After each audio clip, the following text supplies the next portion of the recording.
So I'm back in Philly after a much needed vacation, a little tanner and well rested. It's that time of year when everything is starting up again. We'll shortly be leaving the dog days of summer, kids are heading back to school, and we'll be looking forward to a restart. Fall is around the corner, the NFL kicks off in just 2 weeks, and don't look now, but my Giants are looking good. But back to business, we are also starting to look forward to the end of vacations for most of the major brands and the kickoff to the strongest part of the year for the watch market.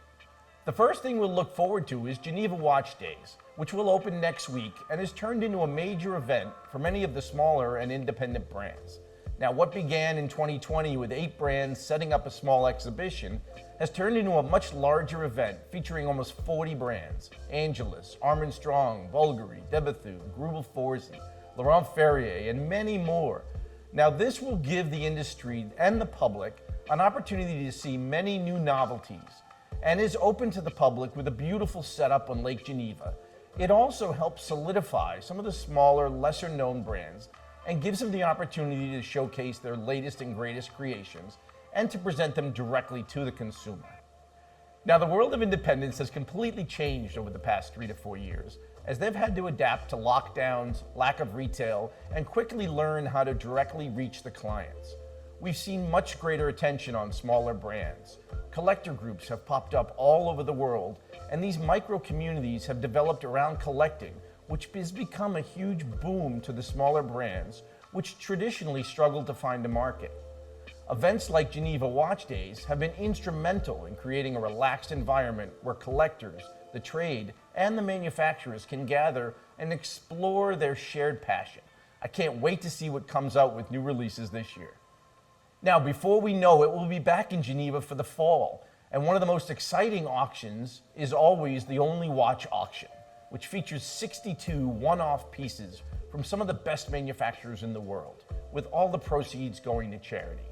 From a full 18-karat gold Tudor Prince chrono, a Rexep Rexepi chronometer anti-magnetic, and a tribute to Philippe Stern with an entirely new movement that will only be produced in a series of 30 pieces.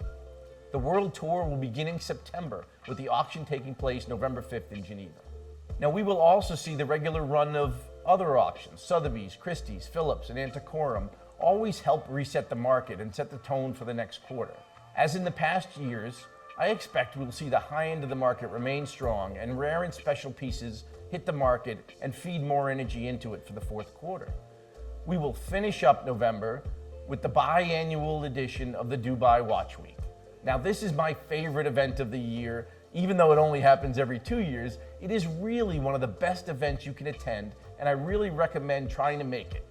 The opportunity to meet the watchmakers in a relaxed environment and the incredible hospitality of the Siddiqui family makes it one of the most special events in the industry, and again, helps develop the community of collectors. Now, while we spend a lot of time talking about the financial aspects of watch collecting, to me, the most important part of the business is the people. The watchmakers, retailers, dealers, and collectors have developed a much tighter relationship over the past few years, and I believe the growth of community also helps drive interest and demand for the product. The opportunity to learn has never been easier. More and more collectors are joining the community every day, and as we head into the fall, I expect the market to continue to be active. Over the summer, we saw much more activity than normal. The market has stabilized, seems to have found a comfortable level, and while I don't expect to see the wild price escalations and declines that we went through in 2022 and early 2023, I think we're going to go into a period of greater demand for special collectible pieces and normalization of pricing for commodities. Overall, we've come through the traditionally slower period much stronger than I was expecting in May, and now we look forward to the fun starting up in the fall.